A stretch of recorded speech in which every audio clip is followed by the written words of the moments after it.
Hello friends, आप सभी का स्वागत है लॉ इको में। लास्ट वीडियो में हम डिस्कस कर रहे थे the constitution of Indian Republic का हिस्टोरिकल बैकग्राउंड, जिसमें हमने government of India act 1858 discuss किया था और आज हमें डिस्कस करना है इंडियन काउंसिल एक्ट 1861, 1892 एंड 1909। हम आज इन तीनों को डिस्कस करेंगे। इससे पहले हम लोग इंडियन काउंसिल एक्ट पर आए।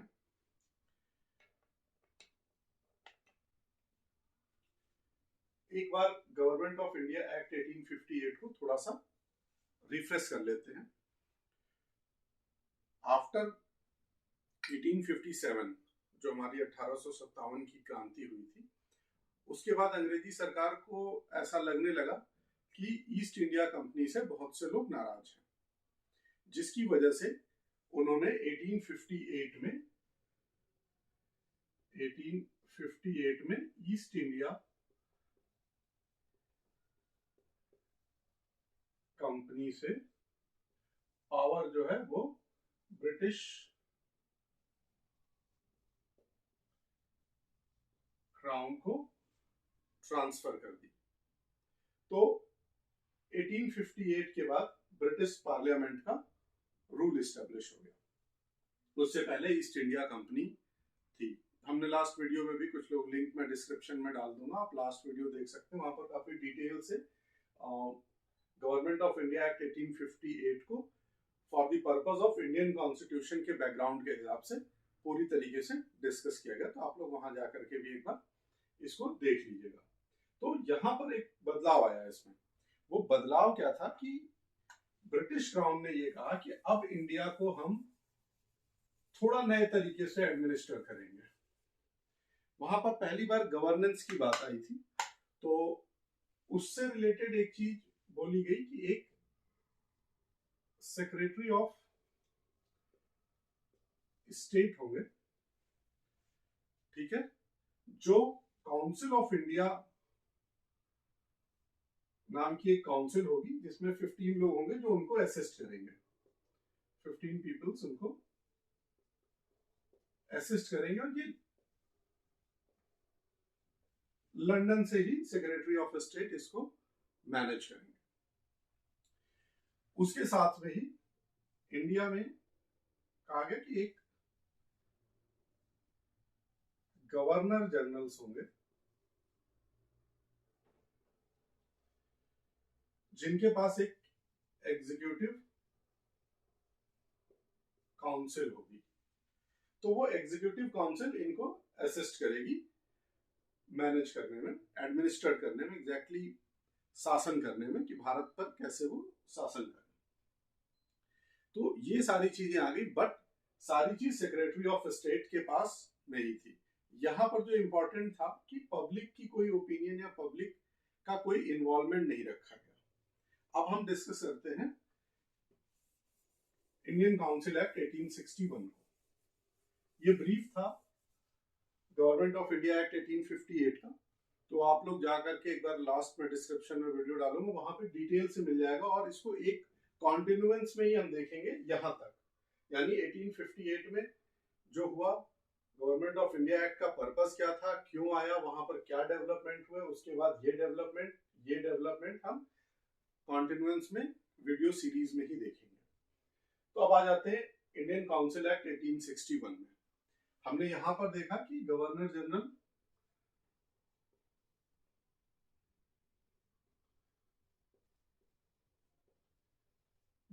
जनरल के पास एक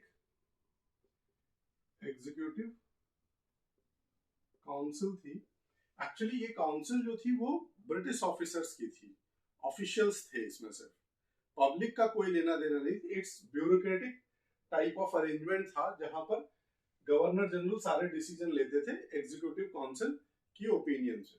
तो यहाँ इंडियन पब्लिक का कोई लेना देना नहीं था। बट यहाँ पर पहली बार एक व्यवस्था की गई कि एग्जीक्यूटिव काउंसिल के साथ साथ एक लेजिस्लेटिव काउंसिल बनेगी। यानी अब दो काउंसिल्स हैं गवर्नर जनरल के पास।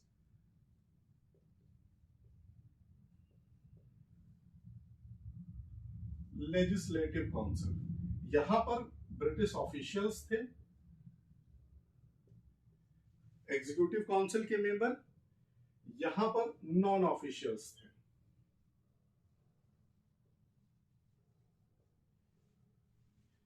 नॉन ऑफिशियल्स मतलब इंडियंस हो गए, अदर देन ब्रिटिश ऑफिशियल्स हो गए आपके नॉन ऑफिशियल्स लोग। तो यहां पर कहीं ना कहीं एक शुरुआत हुई छोटी ही, बट भारतीयों को पार्टिसिपेशन देने की, उनकी कहीं न कहीं सहभागिता को सुनिश्चित करने की, बहुत छोटी, क्योंकि कुछ भी यहाँ पर ऐसा नहीं था कि ये कोई इन्फ्लुएंस कर सकते थे गवर्नर जनरल को या उनके डिसीजंस में कोई पार्टिसिपेट कर सकते थे, तो ऐसा कुछ नहीं था। And these are nominated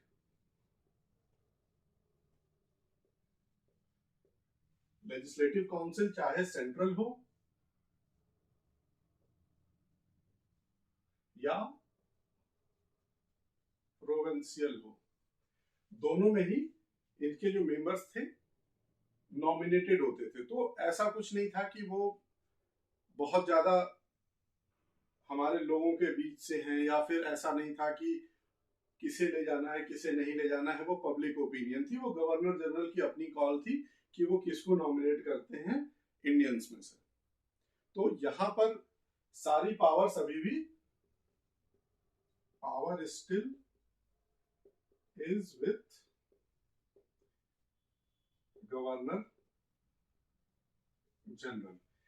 legislative council बन गई थी पर उसके पास कोई पावर नहीं थी, मेजॉरिटी अभी भी एग्जीक्यूटिव काउंसिल की थी।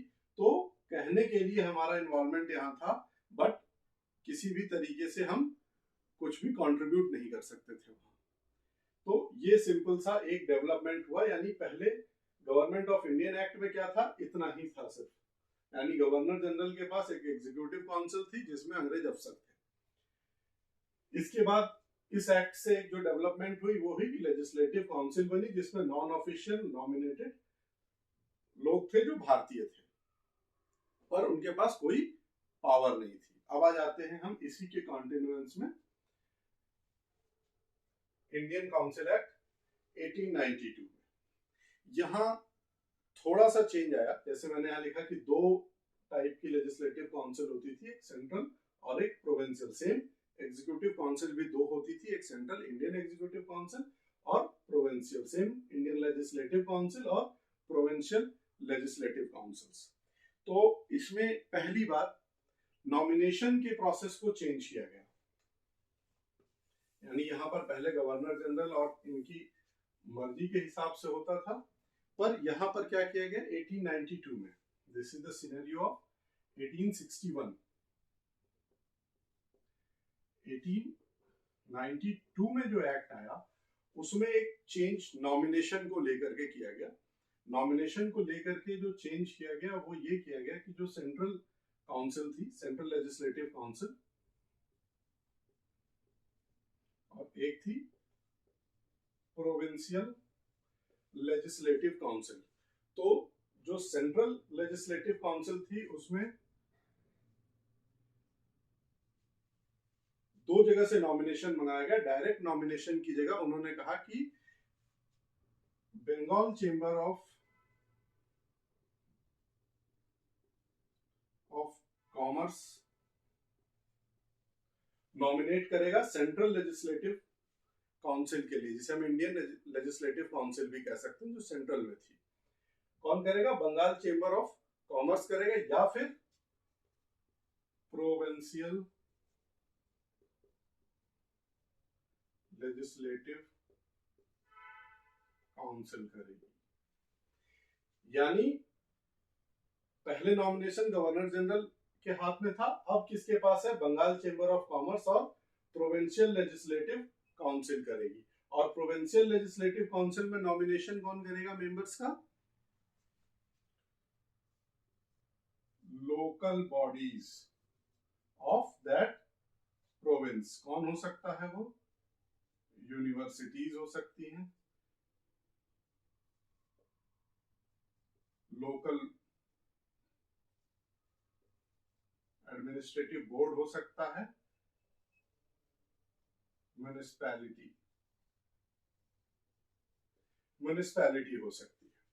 तो यहां पर क्या हुआ, भारतीयों का इन्वॉल्वमेंट और बढ़ा, पब्लिक का ओपिनियन बढ़ा किसमें, टू एडमिनिस्ट्रेटिंग इंडिया। तो यहां पर एक चीज और थी कि यहां पर दो राइट्स भी मिले, ऐसा नहीं है इसके यहां पर कोई भी राइट नहीं था। एक्चुअली वो सिर्फ विचार कर सकते थे किसी भी रेजोल्यूशन पर, किसी भी बिल पर, ठीक है। लेकिन यहां पर क्या था, annual statements of revenue and expenditures पर उन्हें डिस्कस करने का मौका दिया गया और एग्जीक्यूटिव से वो क्वेश्चन पूछ सकते थे।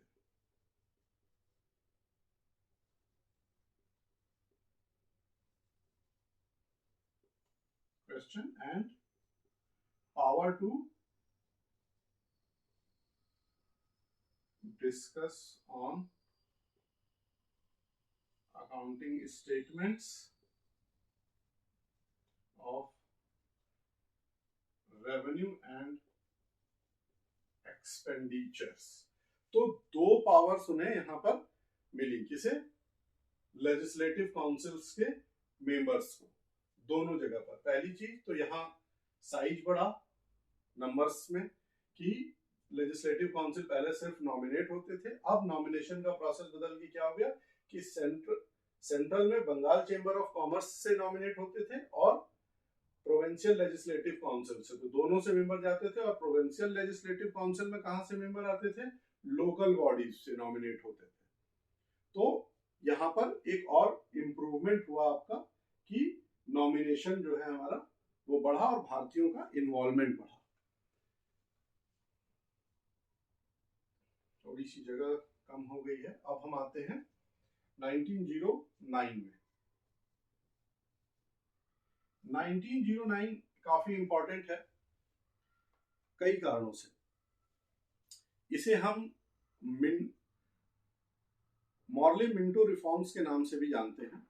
मॉन्टे मिर्लो रिफॉर्म्स में क्या था,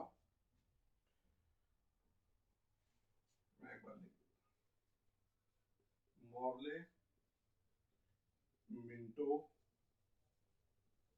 रिफॉर्म, एक्चुअली यहां तक कहीं ना कहीं लोगों को लगने लगा था कि जो ब्रिटिश गवर्नमेंट है वो हमें कुछ ना कुछ थोड़ा दूर रखना चाहती है हमारे एडमिनिस्ट्रेशन में, गवर्नमेंट को रन करने में। तो यहां पर काफी इस लेवल तक काफी डिससेटिस्फैक्शन आ चुका था लोगों में।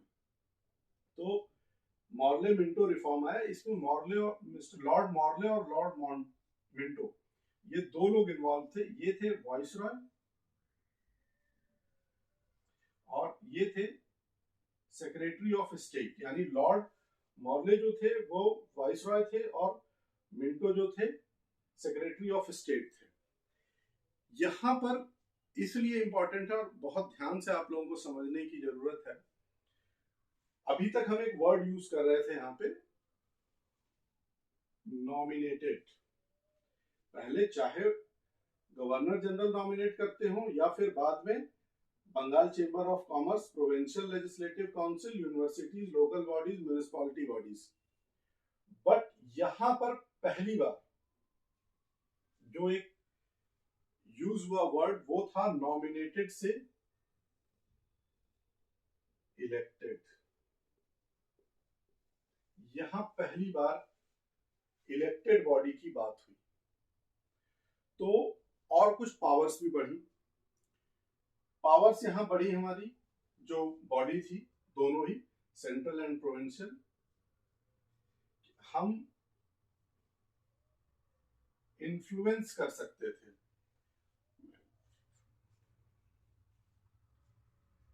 मैं एक बार थोड़ा सा रफ कर देता हूं सर। हम इन्फ्लुएंस ऐसे कर सकते थे कि रेजोल्यूशंस ला सकते थे, बिल्स ला सकते थे किसी भी पब्लिक इंटरेस्ट के से रिलेटेड। तो यहां पर सारी चीजों के बाद हमारा इलेक्टेड का कॉन्सेप्ट आ गया। पर इसके साथ ही पहली बार एक बात की गई यहां पर, जो कि मैं रफ कर देता हूं, थोड़ी जगह कम हो गई। तो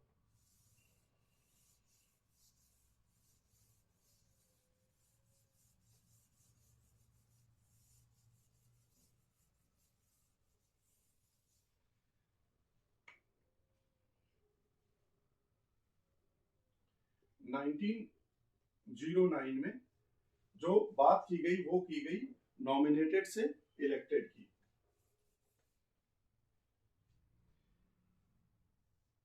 पहली बार इलेक्टेड की बात की गई कि अब इलेक्टेड होगी, बट इसके साथ ही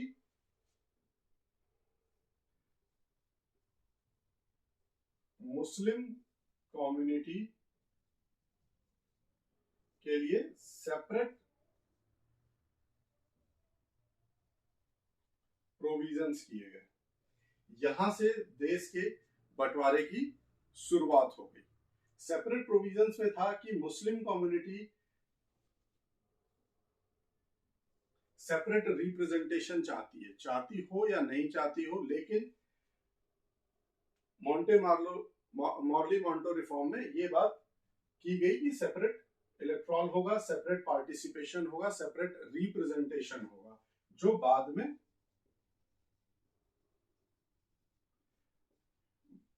भारत के बंटवारे का कारण बना। और ये कहीं ना कहीं इस पे बहुत से लोगों का कहना है कि ये बहुत ही सोचा समझा था लॉर्ड मॉर्ले और लॉर्ड मिंटो